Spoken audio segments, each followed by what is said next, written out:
Sonic's Green Hills Adventure Season 6 Chapter 3 Storybrooke.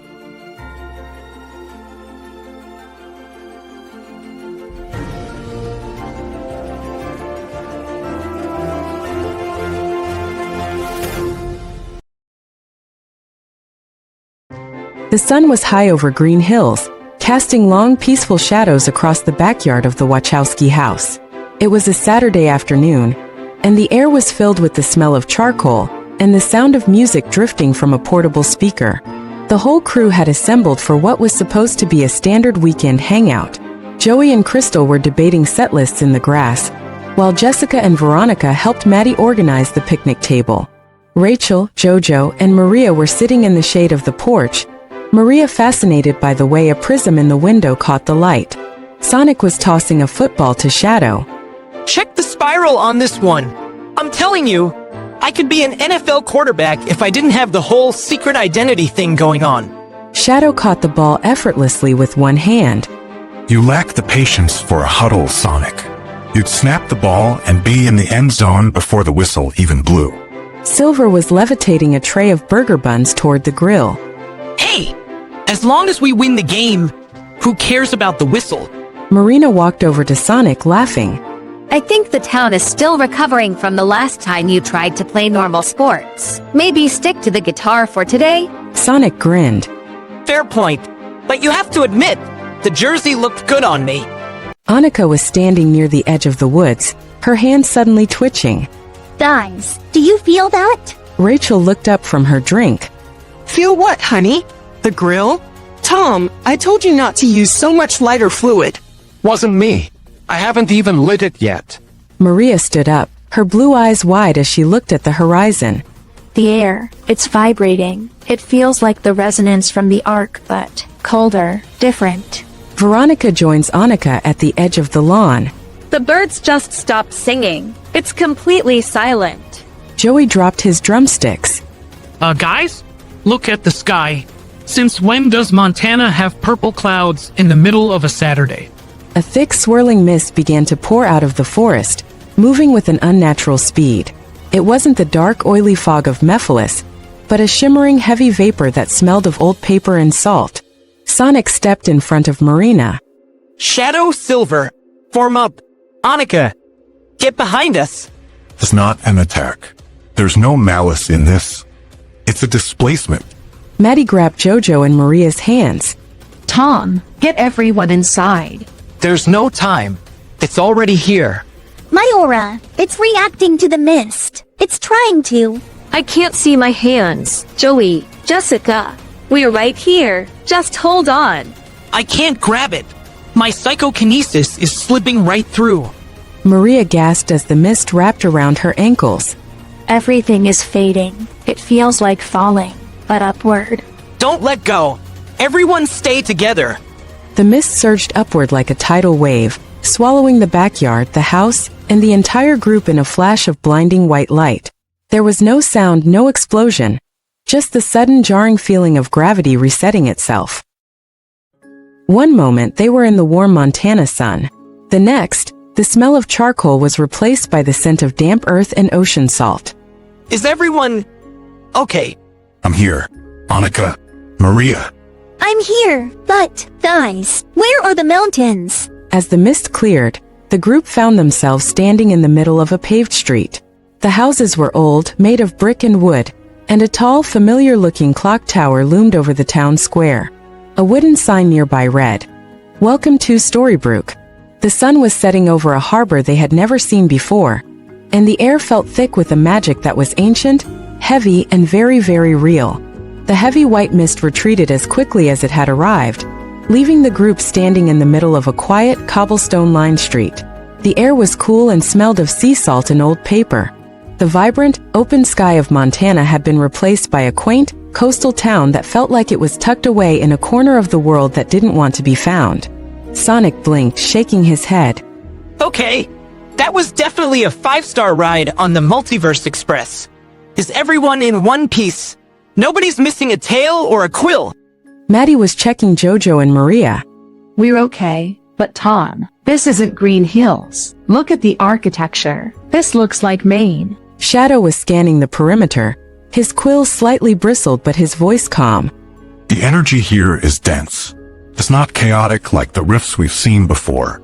It's structured, like the town itself is built out of stories. Annika rubbed her arms. My aura feels heavy, like I'm trying to swim through honey. Something about this place is very, very old. Veronica was looking around at the storefronts. Granny's Diner, Mr. Gold's pawn shop. This place looks like a movie set. As the group huddled together trying to make sense of the sudden shift, the sound of boots clicking on the pavement approached. A woman in a red leather jacket, with blonde hair tucked behind her ears and a look of professional skepticism, turned the corner.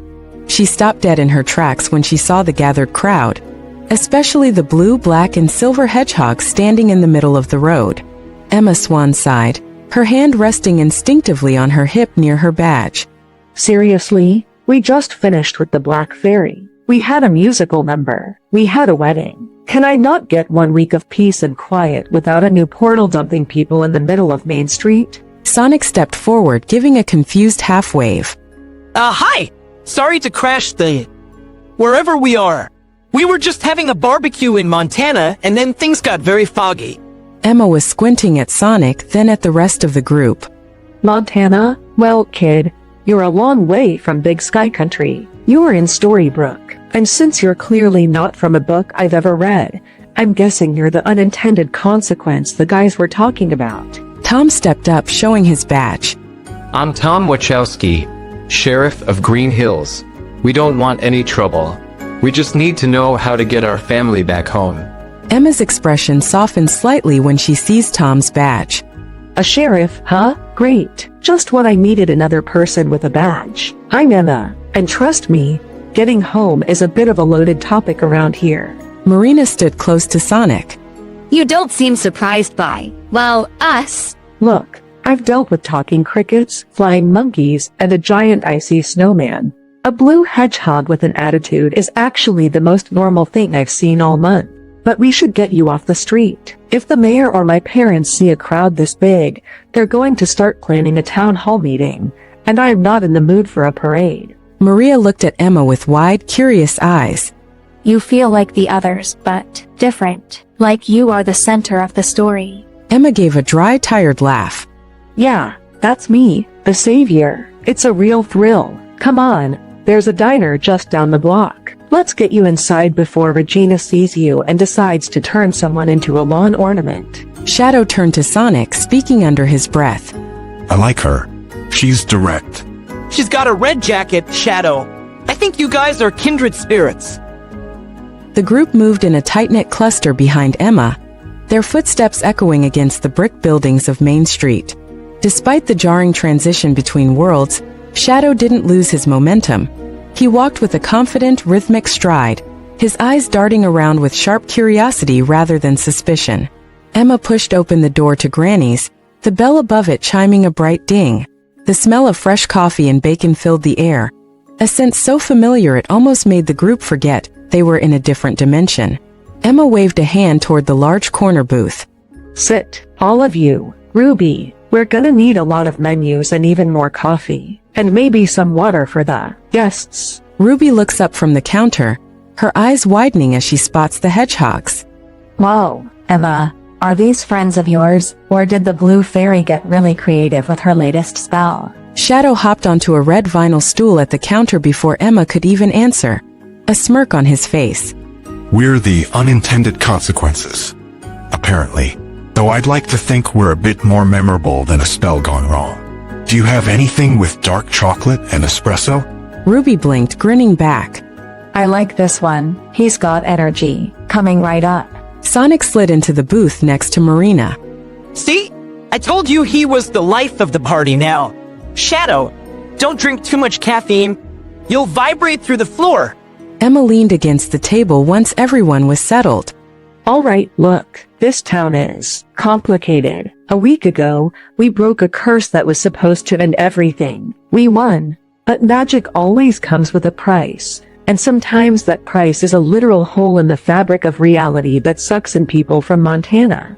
So you've seen this happen before? People just appearing out of nowhere.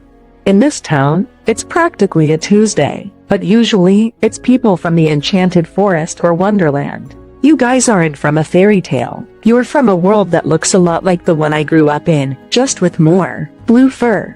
My aura, it's starting to settle. The magic here feels like it's woven into the very dirt. It's not trying to hurt us, but it is trying to change us. Maria, how are you feeling? Maria gently touched a sugar shaker on the table.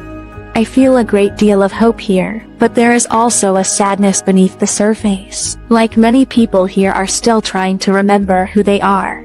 Emma, if we're here by accident, is there a way to reverse it? We have a family back home, a whole town, that's probably wondering where their sheriff and their favorite band went. The how is the tricky part. My son, Henry, has a book. It's basically the blueprint for this place. If you're here, your story is now part of the town's story. We need to find out what page you're on. Shadow turned around from the counter, spinning his stool.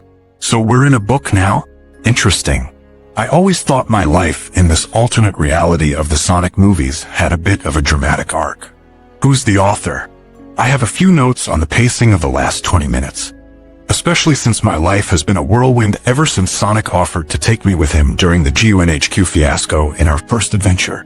Veronica leaned over to whisper to Jojo. Is he always this intense? Ever since he met Sonic, he's been like a live wire ever since. I just want to know if Granny is actually a grandmother, or if that's just a branding choice. Oh, she's a grandmother all right. And if you value your life, don't complain about the crust on the apple pie. Just as Emma finished her sentence, the diner door swung open again. A woman with short, dark hair and an impeccable gray suit stepped inside, her eyes immediately locking onto the crowd in the corner booth. The air in the room suddenly felt 10 degrees colder. Emma, I thought we agreed that any interdimensional stowaways were to be reported to the mayor's office immediately. Why am I hearing from a blue jay that we have guests from a world without magic? Actually, we have plenty of magic. It's just mostly concentrated in our feet. Regina Mills didn't just walk into a room. She commanded it. She glided toward the booth, her sharp gaze sweeping over the eclectic group of humans and hedgehogs. Despite her intimidating presence, the group from Green Hills, having faced down literal gods, didn't flinch. Regina raised an eyebrow at the sight of Shadow spinning on his bar stool. Well, Miss Swan, I see you found a collection of creatures. Tell me, do they come with a quest, or am I going to have to find a way to fit 3 giant rodents into the town census? Sonic leaned back in the booth, entirely unfazed. Technically, we're hedgehogs. And creatures is a bit harsh, don't you think? We were just having a burger in a different time zone. I'm Sonic. This is my family. Shadow stopped his stool to face Regina, a sharp, lively grin on his face. And I'm Shadow. I assume you're the one in charge here? You have the look of someone who's used to giving orders. I can respect that, even if I don't usually follow them. Regina snorted, a small, amused smirk tugging at her lips. Confidence. How original. Emma, explain why my town feels like it's been plugged into a high-voltage outlet. Regina, meet the Vahovskys and friends. They're from a version of Earth or somewhere close to it. They got caught in the crossfire of whatever magical ripple hit us after the final battle. Annika stood up slightly, her aura shimmering faintly indigo. It's not just magic, Mayor. There was a resonance. It felt like 2 worlds tried to occupy the same space for a split second. This town, it's a magnet for things that are out of place, isn't it? Regina's eyes narrowed as she looked at Annika. You have power, raw, untamed, and strangely familiar. It smells like the sky before a storm. We aren't here to cause trouble, Regina. We just want to get our friends and family back home. We have people, Joey, Crystal, Jessica, Veronica, they're just normal teenagers. They shouldn't be caught up in whatever story this place is trying to tell. Regina sighed, her posture relaxing just a fraction. Unfortunately, dear, once you step over the town line of Storybrook, normal is a luxury we can no longer afford. If you're here, you're part of the narrative now. We're not interested in being characters in a book, Mayor. I'm a sheriff. I have a responsibility to my town, just like you do to yours. How do we fix the rib? The rip, as you call it, isn't something you just stitch back together with a needle and thread. It requires the author, and currently, he's probably at the school trying to figure out why his ink is acting up. Shadow hopped off the stool and landed light as a feather. Then let's go find this author. If we're in a story, I'd like to make sure we get a say in the ending. Besides, I've always wanted to see how a magic town handles a group that moves faster than the speed of sound. Whoa, slow down, Hotshot. You can't just go racing through town. People are still twitchy after the Black Fairy. If you start zipping around like a blue and black blur, someone's going to think we're being invaded again. She has a point, Shadow. Maybe we play it cool? At least until we get a map. Maria softly looked at Regina. You've lost someone, haven't you? Someone who taught you that you didn't have to be the villain. I can feel it in the air around you. The diner went silent. Regina's expression didn't change, but her eyes flickered with a brief, haunting shadow of pain. She looked at Maria, really looked at her, and for the first time, the evil queen looked truly human. You're very perceptive for a girl who just fell out of the sky. But we aren't here to discuss my history. We're here to deal with yours. All right, here's the plan. We go to the loft. We find Henry. We figure out where you fit in the book. And for goodness sake, Sonic, try to walk. Just regular walking. Can you do that? We can try, Emma, but no promises on the cool factor.